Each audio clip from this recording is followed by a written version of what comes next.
Is that too high up, do you think? Sorry, I always like to stand just a little bit wrong, you know? Just for my own entertainment, instead of staying like this. Just put it a little bit up here, just so people are like, I don't know why that bothers me. Especially if I'm somewhere I don't like being, like CVS. You know, I hate CVS. But sometimes you gotta go in there. That should be their slogan. CVS. CVS, sometimes you gotta come in here.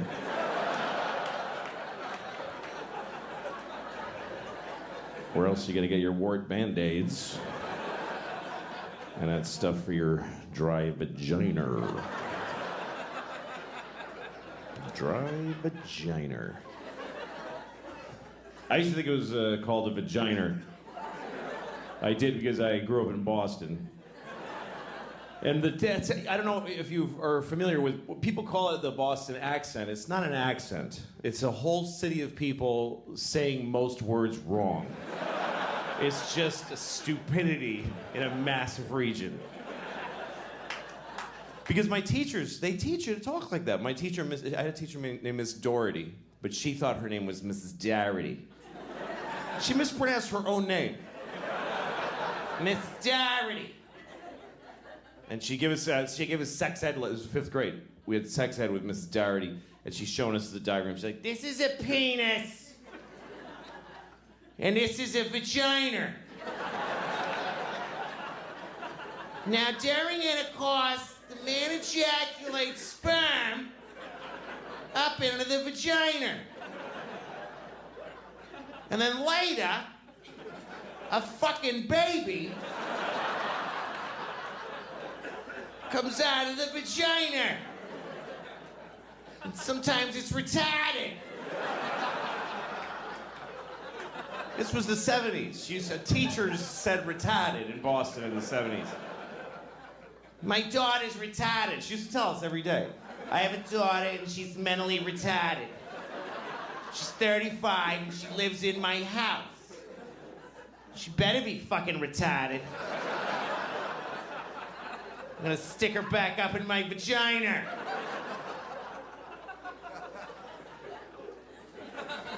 So I thought it was called a vagina until I was like 25. And I remember thinking it was like it's a vagina. It's like a thing that vagines, you know? Like you use it to I got a vagina in my driveway. I don't know, like, just got to vagina this new table I just made. That would make a nice table. Like you make a new table and then you take the 80 grid paper and you sand it, and then 120, and then you go, "All right, honey, get up there," and she just. It's like old, like one of those Danish tables, or like a, ooh, nice old Italian table. This table is very smooth because my wife have a very juicy boozy, and she vagina the table. And my family, we do this for generations, and we vagina. All right. Everybody has their time. Everybody has their time. I mean, not everybody. There are people out there who there's just nobody for them. Mm-hmm. Yep. People like to say things like, "There's someone for everyone." Nope.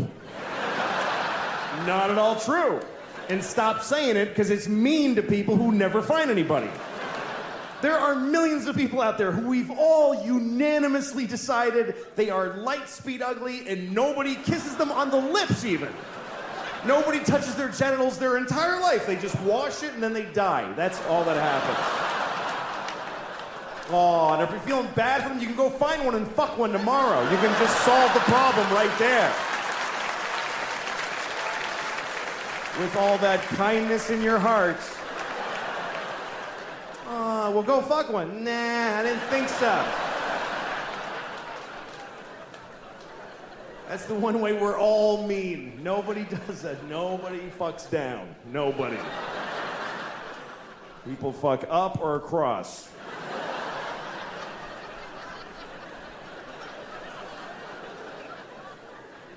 Some women fuck down because a guy talked them into that it was up. Yeah, no, you should. I'm totally up, yeah, man. It's a weird selection process that we have. I like getting older, though. Life is an education, and if you're older, you're smarter. I just believe that. If you're in an argument with somebody and they're older than you should listen to them. It doesn't mean they're right. It means that even if they're wrong, their wrongness is rooted in more information than you have. They've been here longer. If you're older, you're smarter. How many people here by applause are 45 or older? 45 or older, applaud. Okay? That's about 60 people out of 2,400. Here's the interesting thing. There's way more. I can see you. There's so many more. This is Arizona. There are way more people in that demographic, but they didn't clap. Why? Because they're smart.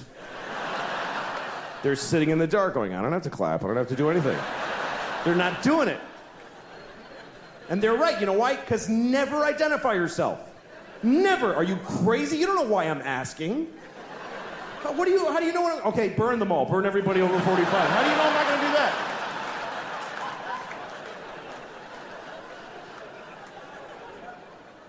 How many people here by applause are 40 or younger? 40 or younger, applaud. That's every time. Woo! Woo! Every time. That is a weird thing to celebrate in a room where you're not the only people here. That's like going to a cancer ward. Not me. Woo! I don't have it. I don't have it.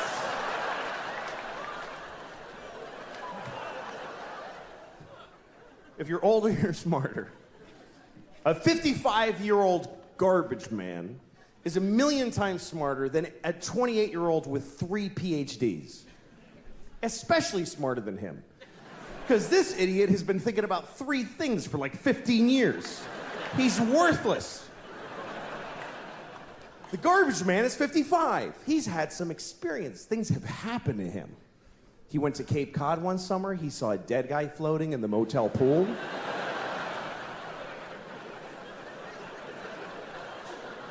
He took a bus to Montreal.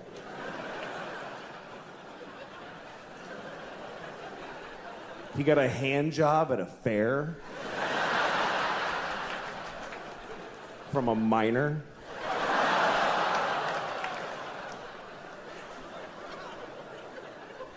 I mean a minor.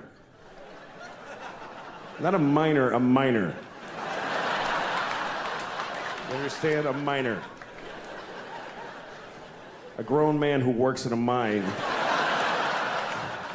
with dirty hands jacked him off at a county fair. That's what I'm saying happened to the 55-year-old. You see? He's had some experience. He knows more. More has happened to him. He's seen more. He's seen history. He's witnessed history, even if it's not ancient history. He saw Nixon resign on live television. Me and those few people that clapped, we saw the President of America cry and then quit being the president. That shit was crazy. Because none of us knew what was going to happen next. Today, people like, the president's kind of disappointing. Really? Our president wept like an insane person and then got in a helicopter and flew away.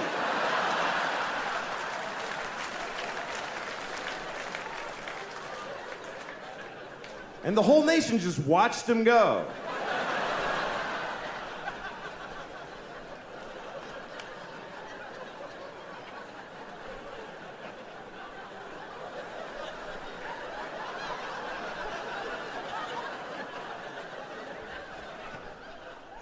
I like getting older, though. I don't like when I was a teenager, I hated all that time. I hated being a teenager. And then I discovered drugs. And then that's all I gave a shit about. I don't know how I'm gonna tell my kids. How the fuck do you compete with that? How do you take a miserable person with no control over their lives and tell them with a straight face, oh, you can't do drugs. You can't do that, baby. All drugs are a perfect solution to every problem you have right now. How do you beat that? Drugs are so fucking good that they'll ruin your life. I mean, that's how good they are. I can't do drugs now because I'm 44, and I can't hook it up. I can't make that happen. If you're 44 and you want to get high, you got to hurt your back. That's pretty much the only option you have. Hurt your back, get some Percocet, and then you go, I'm gonna get a babysitter and take 3 at a diner. Like, just sad. I'm a little drowsy. Woo! I never really could have like I wish I was a drunk. Like that, I love romantically the idea of being a real drunk in my bathrobe all day. Everybody who loves me is always crying. He's destroying himself. I can't watch anymore. Shut up, then. Showing up at my kid's school play halfway through. You show who you are, baby! I wish I could be that guy. But I can't drink because I just get tired. I go to sleep. I don't know how people drink and then do shit. Like when I see movies or TV shows where there's people in an office having a power meeting and they're clink, clink, they're making a drink in the daylight with a tie on. Well, Senator, hope you play ball with us in this construction deal, if you know what I'm saying. Yeah, well, I'll see what's in it for me. How is the next scene not all those people just lying on the floor like, oh, fuck. I can't believe I drank whiskey at noon.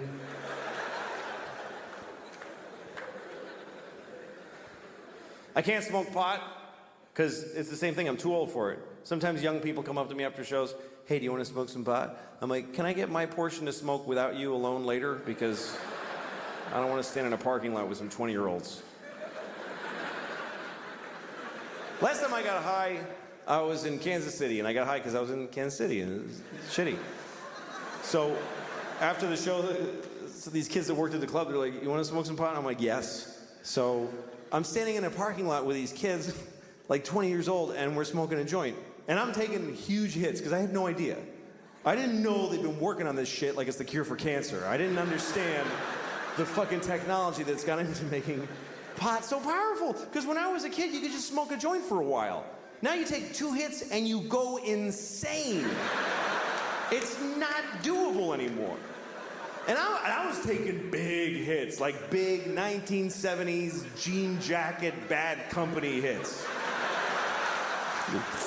Here come the jesters, 1, 2, 3. It's all part of my fantasy. And I'm like, yeah. And even the kid with the wooden hole of no ear, the absence of flesh in his ear with wood, I don't know what that is. Even he was like, "That you should be careful, that's a lot of pot. That's very strong marijuana." Yeah, I'm fine. Running with the devil! Just fucking, and in about 10 seconds, everything just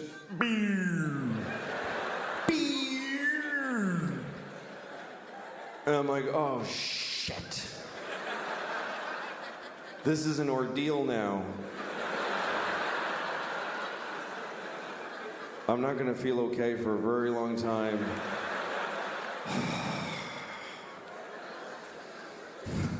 And everybody's just standing around and talking, and I'm hoping, like I'm really hoping that I look like this.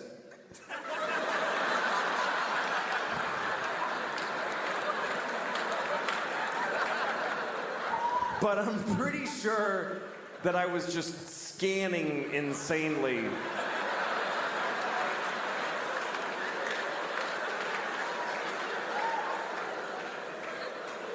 I was actually counting, like, look at her for 5, 4, 3, 2, 1. Switch to him. 5, 4, 3, 2. Randomize. Don't go in the same direction. 5, 4, 3. Nod your head. That looks like you're listening if you nod your head. Ha ha ha. And at one point I realized I need to get out of here because the air is hitting my arm weirdly and they can tell. They totally know that I'm not handling the way air is touching my arm right now. Why am I doing that with my hand? That's weird to do that with your hand. Nobody stands like this. Nobody stands like this. Just fucking, no, that's also, that's weird too. That's crazy. Just, shit. I gotta go. But I didn't know how to leave because I had this dilemma. We're all standing in a perfect circle facing each other. And I thought it's gonna be insane if I just I'm one person with my back now. Do I just back away like this and hope that they fill in? And then I thought, no, say something. Say something out loud to them that smooths the transition of you leaving. Okay, what do I say? Pick a thing to say. Goodbye. That's a nightmare. That's just goodbye. That's just noises. Finally, I walked away and I said, I'm leaving! And I know it was that bad because they all went, oh, shit, okay, all right. Whoa. I was like, I'll never see those people again as long as I live. And then I had to get in a car. I forgot that I had rented a car, and I have to drive back to the hotel. And I'm driving on this highway in Missouri. And at one point I realized, I think it's been about 25 minutes since I looked out the front window of this car.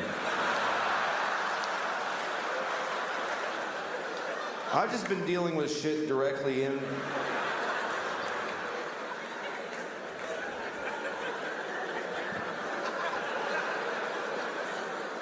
Oh, shit.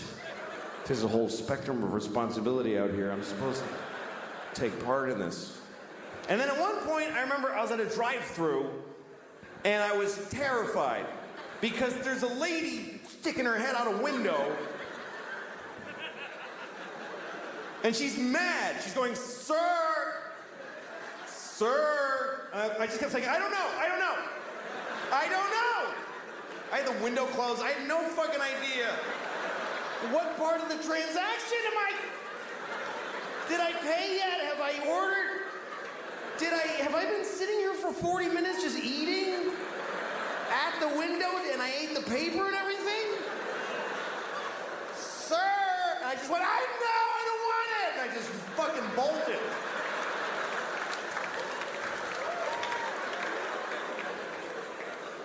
So I can't do that anymore. I thought I had COVID about 3 times. I'm one of those idiots. I was like, I think I have it. Can you feel?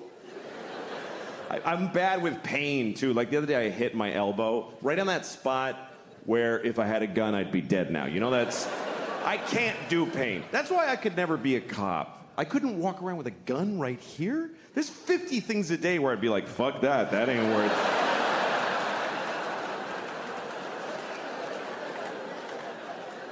That's my main problem, by the way, with the whole defund the police idea. What about people that want to commit suicide by cop? What about them? Anyway, we'll put a pin in that, but... We had a lot of protests in New York, and now we have protesters that just live here. This is a story that takes place, I'm going to tell you the story, it's kind of a messy story. It takes place over a lot of years, because it started with my friend Mike, who told me this story. This happened to him back in the 90s. He was going home for Christmas. And he lives in Connecticut. He grew up in Connecticut in some shitty shit town in shitty Connecticut. And he didn't like going home. He's one of those people, he came from a place, doesn't like it anymore. And he goes back, he doesn't know how to handle his family, you know? And he came from a family of white racists, and he doesn't like going home. But it's still home. So he went home for Christmas one year, and everybody's hanging out during the day, talking, having lunch, and his father and his brother both work at this factory, and his brother's grousing about his day at work, and he goes, yeah, and then this fucking nigger fell asleep with the forklift. And then my friend Mike heard that, and he went, oh, God, why am I part of this people? I hate this. And he felt bad. And then that night, he's in the kitchen, and he's having a warm milk or whatever, and I don't know why that's funny, but what that says about him. Yeah, because he's a pussy. No. He's just sort of having some time to himself, and his cousin comes downstairs. We're staying, and his cousin, he likes his cousin. That's the one person he always felt connected with. And his cousin's like, what's wrong, man? And he says, well, geez, I come home, and I hoped that everything would be, normal, but then my brother says, oh, he's about the factory, and this nigger fell asleep with the forklift. And his cousin goes, oh, my God, the nigger fell asleep with the forklift? So this is the first part of the story, okay? So Mike tells me that story. about how he's just not listened to by anybody in his family. And then later on, I get a job writing on a TV show for Cedric the Entertainer. Great guy. And he had a show, and he hired a writing staff, half white writers, half black writers. So at lunchtime, we talked about race. It was just, we'd have these provocative, interesting conversations, trading notes about race with the white writers and the black writers. And I told that story. I told the whole thing about the guy, nigger in the forklift, and then the cousin saying, the nigger in the forklift. And then one of the writers, a black writer, he goes, there's nothing worse than a nigger falling asleep at the forklift. Making it harder for the rest of us. Still, nobody's quite hearing what my friend was going through. And then, about a year later, I'm hanging out with my friend Dino. Dino's Greek. He has no dog in the race. He doesn't care either way. He's Greek. Greeks aren't white or black. He's just got a big nose and he just stands there.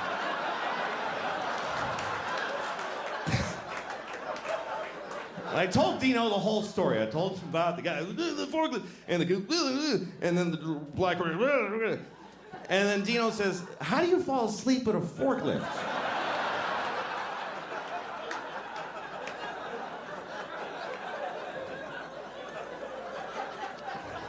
But it really was an interesting social experiment, COVID, because everybody got told the same thing. The whole world got told the same thing. If you go out unnecessarily, millions will die. And a lot of us said, oh, I'm going out. Yeah. I'm going now and a lot. Yeah, and millions died. It's just, we're not that different from the turtles that you're trying to get them not to cross the fucking highway, and they're like, this is where I fuck over there, fuck you. And we're like, please stop. Putting little signs up, don't go, and he's, fuck you, I'm a turtle. It doesn't, we're not that different. We're just a fucking species. And we're just rolling along. Yeah, many dying old ladies died. That's what happened. Many dying old ladies finished dying.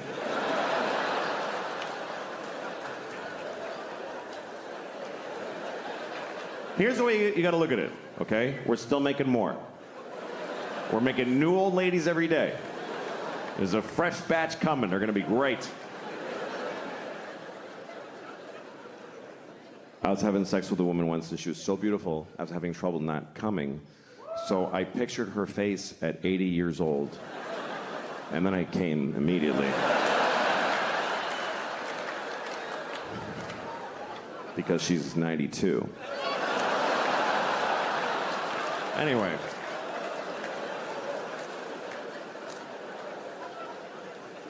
One thing I found very interesting was that during the pandemic, a lot of people really liked counting the dead people. That got very popular, was counting the amount of the dead and dying. Do you know how many people? Just today. Just today. Do you know how many people died of COVID-19? Just today. Why? Keeping a daily tally. We don't do, there's a lot of shit going on that we don't keep a daily tally of how many babies were dropped in a bucket of paint. And I looked that up. I'm not kidding you. It's 30 a day. It's a real problem. I'm serious. A steady 30 babies a day are dropped in buckets of paint. It's not random. It's one guy that won't stop doing it.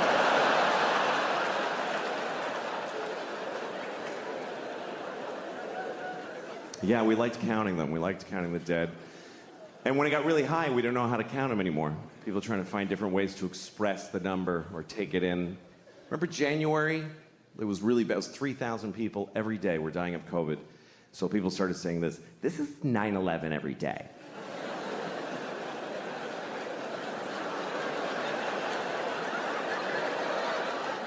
This is literally 9/11 every day. When did we start measuring deaths in 9/11s? When did that become the new how many football fields long is it? for mass death. How many 9/11s was World War II? Can we look it up? I know the Holocaust was 2,000 9/11s. 9/11 wasn't that bad, it was just one. Only one 9/11 of people died on 9/11. That's like nobody died that day.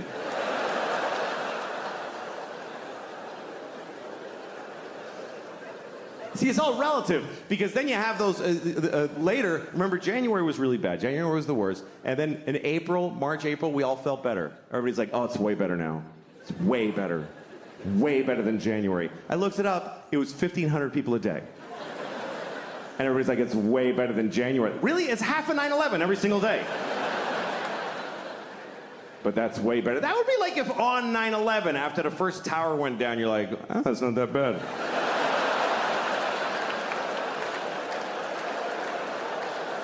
It's just one. Still got the other one. That's why they made two.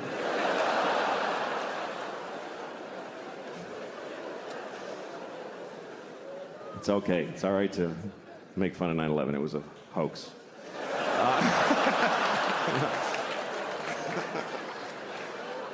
All right.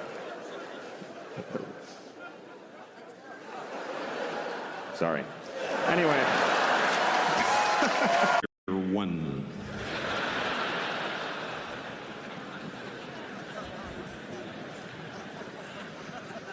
But I was raised Catholic, and I'm not Catholic anymore. I didn't like that religion because they tell you you're going to hell. Even when you're a kid, 5-year-old kids, and the church is like, oh, you're going to hell. Oh, you're going to hell. And you're 5, and you're like, what did I do? And the church is like, you know what you did, you piece of shit. And you're like, oh yeah, fuck. You're a kid going to hell. Imagine. And you're going to hell. There's no kids' hell, you understand?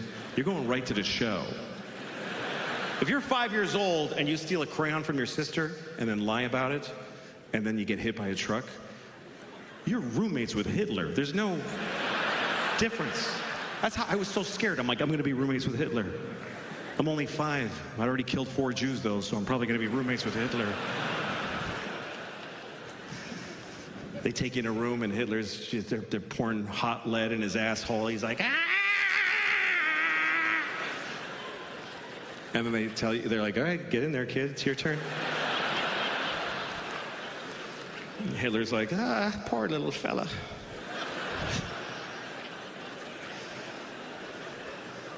Poor Hitler. I mean, at this point, he's been down there for 75 years. I bet Hitler's nice now. I bet he's like, I don't know what I was thinking.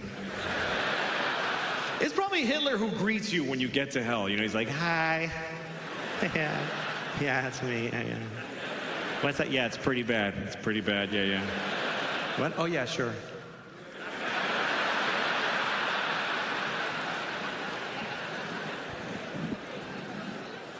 I was so scared of hell when I was a kid. I remember when I found out that gay people go to hell, I got scared. I'm not gay, but what if God thinks I'm gay? What if I come off a little queer to the Lord? He might be having a look when I hit my toe, and I'm like, ow. And he's like, oh, I know where you're going, you faggot. I mean, that's not what I believe. I don't believe that. God doesn't hate you because you're gay. God made you gay because he hates you. No. I'm just kidding. I'm kidding. There's no God. But, I don't know. But you know who I feel sorry for? Besides Jesus and Hitler?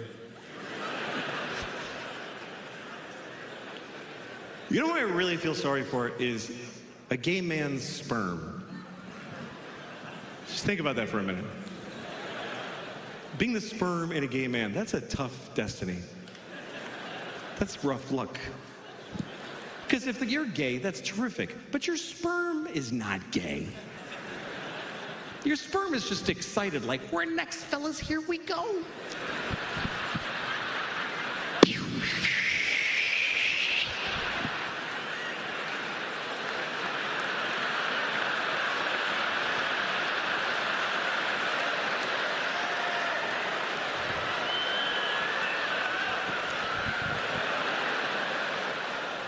Was that shit right there?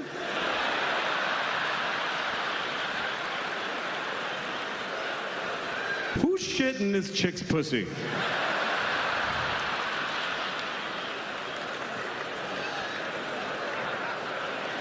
There's a lot of things I wonder if the world was different. Like if murder was legal, I might have killed a few people.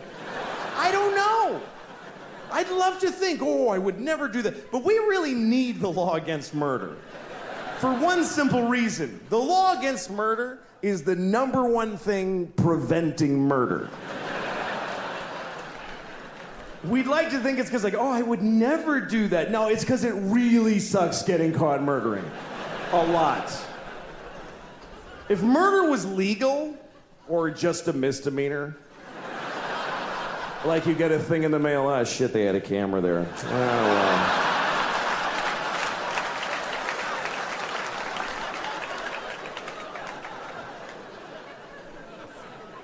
If murder was legal, there would be so much murder.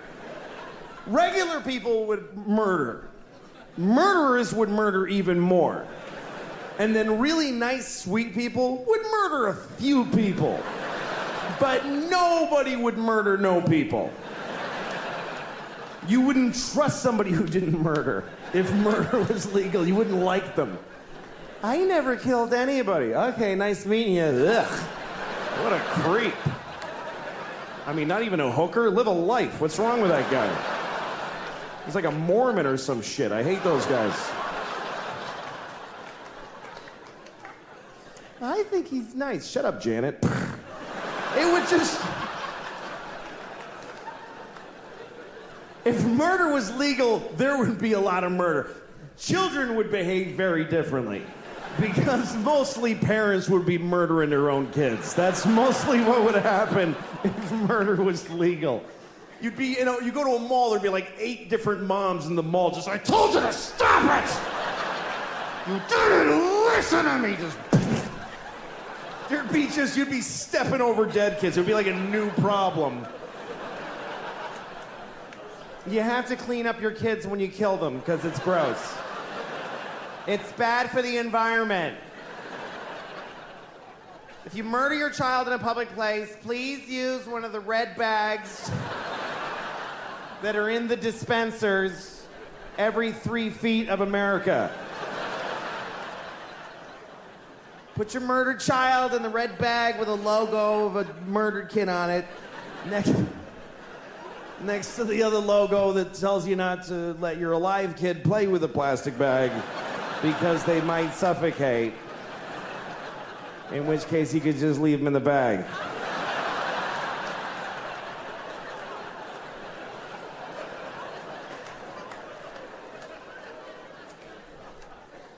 That is a whole bunch of horrible thoughts right in a row. Right in a row. That is a compressed area of bad thought. It's dating, really, it's how we evolve, is dating. It's how we choose each other. And dating is a real drag for a lot of people, but I always think it's a nice thing. You know, when I see a date, I'm always happy. When I see a couple on a date, because it means people are still trying, you know? You see a couple on a date, it means there's still courage out there. That takes courage to go on a date, for both sides. 2 very different kinds of courage. The male courage, traditionally speaking, is that he decided to ask. He went up to a random woman who he has no idea if she's gonna like him or not, and he walked up to her, terrifying. Everything in your body's telling you, just go the fuck home and jerk off, don't do this. But he walked up and said, hi, yes. And she's like, no, give me a second. And you try to get through this membrane of, and then if it works and you say, you wanna go out sometime? Sometimes she'll say yes. And if she says yes, that's her courage. And the courage it takes for a woman to say yes is beyond anything I can imagine. A woman saying yes to a date with a man is literally insane and ill-advised. And the whole species' existence counts on them doing it. And I don't know how do women still go out with guys when you consider the fact that there is no greater threat to women than men. We're the #1 threat to women. globally and historically, we're the #1 cause of injury and mayhem to women. We're the worst thing that ever happens to them. That's true. You know what our #1 threat is? Heart disease. That's the whole thing. That's it. Just our own heart going, dude, you can't keep doing this. I told you 3 strokes ago that this is not smart. But women still yeah, I'll go out with you alone at night. What are you, nuts? I'll get in your car with you with my little shoulders. Hi, where are we going? To your death, statistically. How do they still do it? If you're a guy, try to imagine that you could only date a half bear, half lion. And you're like, oh, I hope this one's nice. I hope he doesn't do what he's going to do.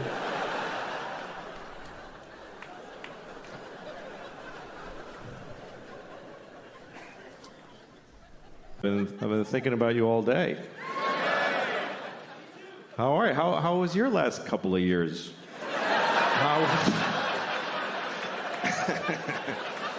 How was 2018 and 19 for you guys? Anybody else get in global amounts of trouble? Anybody else?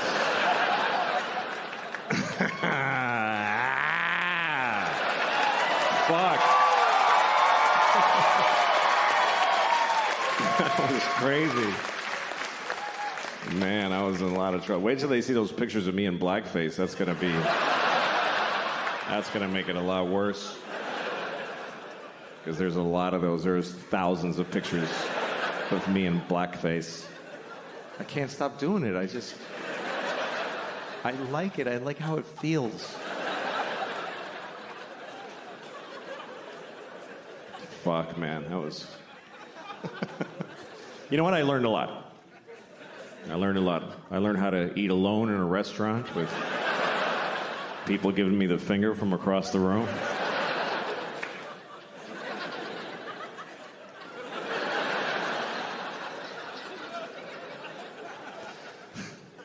When you get in trouble, you learn who your real friends are. It's true. People like saying that like that's a good thing. Who the fuck wants to know who their real friends are? You don't want to know that, believe me. You don't want to know. It's never who you want it to be. It's not your cool friends, and it's not your fun friends. It's your real friends. I'm here for you. I fucking know that. I have this friend, she's the best person I know, but I sometimes want to punch her in the face because she's so nice. Because I'm not a good person. Like, I'll tell her something I'm having problems with, and she'll say, I'm gonna pray on that for you. I have a feeling when she prays, God's like, ugh. Fuck.